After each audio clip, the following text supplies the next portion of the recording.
ಭಾರತ ಸಂವಿಧಾನ ವ್ಯಾಪ್ತಿಯಲ್ಲಿ ಸ್ವಾತಂತ್ರ್ಯ ದಿನಾಚರಣೆ ಆಚರಣೆ ಬಹಳ ದೊಡ್ಡ ಸಡಗರದ ಹಬ್ಬ. ಅದರಲ್ಲೂ ಒಂದು ದುಃಖದ ಸಂಗತಿ, ಈ ದೇಶಕ್ಕಾಗಿ ಸ್ವಾತಂತ್ರ್ಯ ಕೊಟ್ಟಂಥ ಮಹನೀಯರನ್ನ ಸ್ಮರಿಸುವಂಥದ್ದು, ಅವರ ಆದರ್ಶಗಳನ್ನು ಪಾಲಿಸುವಂಥ ಮಹತ್ವವಾದ ಕಾರ್ಯ ಸ್ವಾತಂತ್ರ್ಯ ದಿನಾಚರಣೆ. ಇಂತಹ ಮಹತ್ವವಾದ ಕಾರ್ಯವನ್ನು ಸಂವಿಧಾನ ವ್ಯಾಪ್ತಿಯೊಳಗೆ ಸಚಿವರಾಗಿ ಪ್ರಮಾಣ ಸ್ವೀಕರಿಸುವ ಮಂತ್ರಿಗಳು, ನನಗೆ ಸ್ಥಳೀಯ ಚುನಾವಣೆ ಇದೆ. ಯಾದಕ್ಕೆ ಸ್ವಾಮಿ ಸ್ಥಳೀಯ ಚುನಾವಣೆ? ಎಲ್ಲಿದೆ ಸ್ಥಳೀಯ ಚುನಾವಣೆ? ಭಾರತ ಸಂವಿಧಾನ ವ್ಯಾಪ್ತಿಯೊಳಗೆ ನಾನು ಕಟ್ಟುಬದ್ಧನಾಗಿ ಭಾರತ ಸಂವಿಧಾನ ವ್ಯಾಪ್ತಿಯೊಳಗೆ ಕೆಲಸ ನಿರ್ವಹಿಸ್ತೀನಿ ಅಂತೇಳಿ ಪ್ರಮಾಣ ಸ್ವೀಕರಿಸುವ ನೀವು ಸ್ವಾತಂತ್ರ್ಯ ದಿನಾಚರಣೆ ಆಚರಣೆ ಮಾಡೋದಕ್ಕೆ, ಧ್ವಜಾರೋಹಣೆ ಮಾಡೋದಕ್ಕೆ ಅವಕಾಶ ಕೊಡಿ, ನಾನು ಬರಲ್ಲ ಅನ್ನುವಂಥ ಮಾತು ಹೇಳಿರುವಂಥದ್ದು ತೀವ್ರವಾಗಿ ಖಂಡನೀಯ. ಭಾರತ ಸಂವಿಧಾನ ವ್ಯಾಪ್ತಿಯ ವಿರೋಧಿ ನೀವು ಅಂತೇಳಿ ನಾನು ಈ ಒಂದು ಹೋರಾಟಗಾರನಿಗೆ ಆಗ್ರಹ ಮಾಡ್ತಾ ಇದ್ದೀನಿ.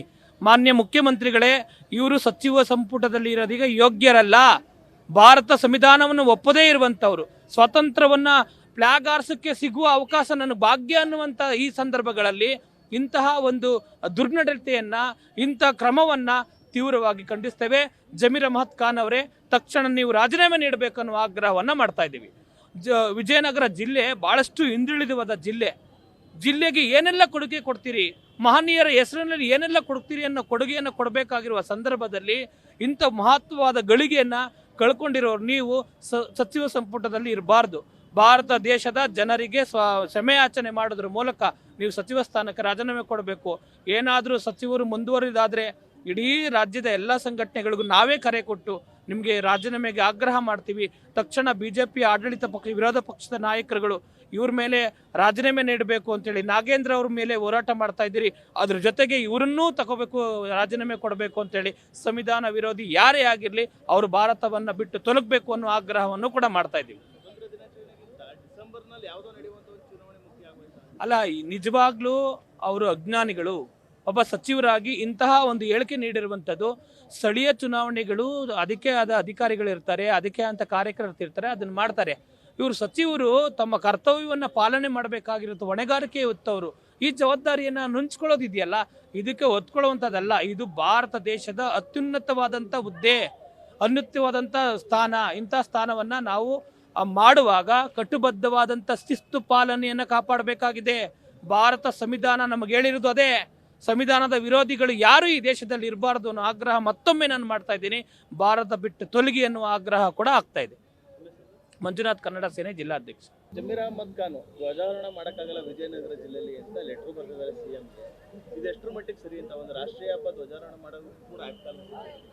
ಮೊದಲನೇದಾಗಿ ದೇಶದ ಜನತೆಗೆ 80ನೇ ವರ್ಷದ ಸ್ವಾತಂತ್ರ್ಯ ದಿನಾಚರಣೆ ಹಬ್ಬದ ಶುಭಾಶಯಗಳು. ಜಮೀರ್ ಅಹಮದ್ ಖಾನ್ ಮಾನ್ಯ ಸಚಿವರು ಈ ಸಚಿವ ಸ್ಥಾನಕ್ಕೆ ನಾಲಾಯಕು ಅಂತಲೇ ಹೇಳೋಕ್ಕೆ ಇಷ್ಟಪಡ್ತೀನಿ. ಏನಕ್ಕೆ ಅಂದರೆ ದೇಶ ಕಟ್ಟೋಕ್ಕೋಸ್ಕರ 80 ವರ್ಷದಿಂದ ಜನ ಹೆಂಗೆ ತ್ಯಾಗ ಬಲಿದಾನ ಮಾಡಿ ದೇಶ ಕಟ್ಟಿದ್ದಾರೆ. ಇವರು ಸ್ವತಂತ್ರ ಬಂದಿದ್ದ ಧ್ವಜದ ಮಹತ್ವ ತಿಳಿದಿಲ್ಲ ಇವರಿಗೆ. ಫಸ್ಟು ಮಹತ್ವ ತಿಳ್ಕೊಳ್ಳಿ. ಧ್ವಜಾರೋಹಣ ಏನಕ್ಕೆ ಮಾಡ್ತೀವಿ ನಾವು, ಏನಕ್ಕೋಸ್ಕರ ಧ್ವಜ ಹಾರಿಸ್ತೀವಿ ಅನ್ನೋದು ತಿಳ್ಕೊಳ್ಳಿ. ಜಮೀರ್ ಅಹಮದ್ ಖಾನ್ ಅವರು ಇಂಥ ಭಾಗ್ಯನೇ ಬಿಟ್ಟು ಇವರು ನಾನು ಸ್ಥಳೀಯ ಸಂಸ್ಥೆ ಚುನಾವಣೆಗಳೈತೆ, ನಾನು ಸ್ಥಳೀಯ ಸಂಸ್ಥೆ ಚುನಾವಣೆಗಳ ಭಾಗಿಯಾಗಬೇಕು, ನಾನು ಪಕ್ಷ ಸಂಘಟನೆ ಮಾಡಬೇಕು ಅಂತ ಹೇಳ್ತಾರಲ್ಲ. ಇಲ್ಲಿ ಯಾವುದೇ ಪಕ್ಷದ ಹಬ್ಬ ಮಾಡ್ತಲ್ಲ ನಾವು.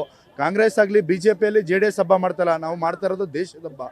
ದೇಶದ ಹಬ್ಬಲ್ಲಿ ಪಾಲ್ಗೊಳ್ಬೇಕಾಗಿರೋ ಪ್ರತಿಯೊಬ್ಬ ದೇಶದ ನಾಗರಿಕನ ಒಂದು ಮಹತ್ವ ಪಡೆಯುತ್ತದೆ. ಯಾಕಂದರೆ ದೇಶ ಕಟ್ಟಕ್ಕೆ ಮಹಾನ್ ನಾಯಕರು ತುಂಬ ಜನ ತ್ಯಾಗ ಬಲಿದಾನ ಮಾಡಿದ್ದಾರೆ. ಈ ನಿಟ್ಟಿನಲ್ಲಿ ಇವರು ಇಂಥ ಪುಣ್ಯನೇ ಕಳ್ಕೊಂಡಿರೋದ್ಮೇಲೆ ಸಚಿವ ಸ್ಥಾನದಲ್ಲಿದ್ದು ರಾಜ್ಯ ಉದ್ಧಾರ ಮಾಡೋದು ಅಷ್ಟರಲ್ಲೇ ಇದೆ. ಮೊದಲು ಸಚಿವ ಸ್ಥಾನಕ್ಕೆ ರಾಜೀನಾಮೆ ಕೊಟ್ಟು ತಮ್ಮದೇನೈತೆ ನಿಮ್ದು ಪಕ್ಷ ಸಂಘಟನೆ ನೀವು ಮಾಡ್ಕೋಬೋದು ಅಂತ ನಾನು ಹೇಳ್ತೀನಿ ಸರ್. ರಾಕೇಶ್ ಅಂತ ಸರ್. ನಾನು ನಿನ್ನೆ ಮಾಧ್ಯಮದಲ್ಲಿ ನೋಡಿದೆ, ಅವ್ರು ಯಾವ ರೀತಿ ಹೇಳಿದ್ದಾರೆ ಅಂತಂದ್ರೆ, ಉಸ್ತುವಾರಿ ಮಂತ್ರಿ ಪದವಿನೂ ಬೇಡ, ಮಂತ್ರಿ ಪದವಿ ಬೇಕು, ಉಸ್ತುವಾರಿ ವಹಿಸ್ಕೊಳಕ್ ಹಾಕಲ್ಲ ನನ್ನ ಕೈಲಿ ಅಂತ ಹೇಳೋರು. ಏನು BJPಯ ಸುನಿಲ್ ಕುಮಾರ್ ಅವರು ಆ ಥರ ಆಗದೆ ಹೋದ್ರೆ ನೀವು ಬಿಟ್ಬಿಡಿ ಅಂತ ಹೇಳೋರು. ಅವರು ಬಿಟ್ಬಿಟ್ಟು ಇವರು ಆರಾಮಾಗಿ MLA ಆಗಿರ್ಬೇಕು. ಮಂತ್ರಿ ಪದವಿಗೆ ಯಾಕೆ ಇವರು ಹೋಗಿ ಲಾಬಿ ಮಾಡ್ಕೊಂಡು ಮಂತ್ರಿ ಆದ್ರು? ಉಸ್ತುವಾರಿ ಮಂತ್ರಿ ಯಾಕೆ ಆಗ್ಬಾರ್ದು? ಅಲ್ಲಿ ಕೆಲಸ ಮಾಡೋರು ಯಾರು? ಈಗ ನಮ್ಮ ಉಸ್ತುವಾರಿ ಮಂತ್ರಿ ಬಾವುಟ ಹಾರ್ಸಕ್ ಬಂದ್ರು, ನಾವು ಚರ್ಚೆ ಮಾಡಿದ್ವಿ ಅವ್ರ ಜೊತೆಲಿ. ಆ ರೀತಿ ಅಲ್ಲಿ ಸಮಸ್ಯೆ ಬಗೆಹರಿಸೋರು ಯಾರು? ಉಸ್ತುವಾರಿ ಮಂತ್ರಿ ತಾನೆ. ಅದು ಬೇಡ ಅಂತಂದ್ರೆ ಇವ್ರು ಬಿಟ್ಬಿಟ್ಟು ಮನೇಲಿ ಇರಬೇಕು. ಅದನ್ನ ಈಗ 80ನೇ ರಾಷ್ಟ್ರೀಯ ಹಬ್ಬ ಇದು ಸ್ವಾತಂತ್ರ್ಯ ದಿನಾಚರಣೆ. ಇಂಥ ಹಬ್ಬಕ್ಕೆ ಅವ್ರು ಅಟೆಂಡ್ ಮಾಡಲಿಲ್ಲ ಅಂತಂದ್ರೆ ಮುಖ್ಯಮಂತ್ರಿಗಳು ಅವ್ರನ್ನ ತೆಗೆದು ಪಕ್ಕಕ್ಕಿಡಬೇಕು. ರಾಷ್ಟ್ರೀಯ ಹಬ್ಬದಲ್ಲಿ ಅವ್ರು ಭಾಗವಹಿಸಿದ್ಮೇಲೆ ಅವ್ರು ಇನ್ನೇನು ಕೆಲಸ ಅವ್ರಿಗೆ? ರಾಷ್ಟ್ರೀಯ ಹಬ್ಬದಲ್ಲಿ ಮಾಡಬೇಕಾದ ಕರ್ತವ್ಯ ಯಾರು? ಆ ಜಿಲ್ಲಾ ಮಂತ್ರಿ ಮಾಡಬೇಕು. ಅವರೇ ನನ್ನ ಕೈಲಿ ಆಗಲ್ಲ ಹಾಗೆ ಹೀಗೆ ಅಂತಂದ್ರೆ ಮಂತ್ರಿ ಪದವಿ ಬೇಕು, ಗೂಟದ ಕಾರ್ ಬೇಕು, ಬಂಗ್ಲೆ ಬೇಕು, ಸಂಬಳ ಬೇಕು. ಬಾವುಟ ಆಗಲ್ಲ ಅಂತಂದ್ರೆ ಅವ್ರು ನಮ್ಮ ದೇಶದ್ರೋಹಿ ಕೆಲಸ ಮಾಡೋರು ಅಂತ ನಾನು ಅನ್ನಿಸ್ತದೆ. ಚುನಾವಣೆಗಾಗಿ ಅಂತ ಒಂದು ಅವಕಾಶ ಕಳ್ಕೊಂಡ್ರ ಅಂತ ಜಮೀರ್ ಅಲ್ಲ, ಚುನಾವಣೆಗೆ ಅಂತಲ್ಲ ನಾನು ಹೇಳೋದು. ಒಬ್ಬ ಮಂತ್ರಿ ಜನಪ್ರತಿನಿಧಿ ಲಕ್ಷಾಂತರ ಓಟ್ದಾಗ ಗೆದ್ದಿರ್ತಾನೆ, ಅವನು ಬಾವುಟ ಹಾರಿಸಲಿಲ್ಲ ಅಂದ್ರೆ ಅವನು ನಮ್ಮ ದೇಶದಲ್ಲಿ ಇರೋಕ್ಕೆ ಯೋಗ್ಯನೇ ಅಲ್ಲ. ನನ್ನ ಹೆಸರು ಇಂಡೋಲ್ ಚಂದ್ರಶೇಖರ್, ಜಿಲ್ಲಾ ರೈತ ಸಂಘದ ಅಧ್ಯಕ್ಷ.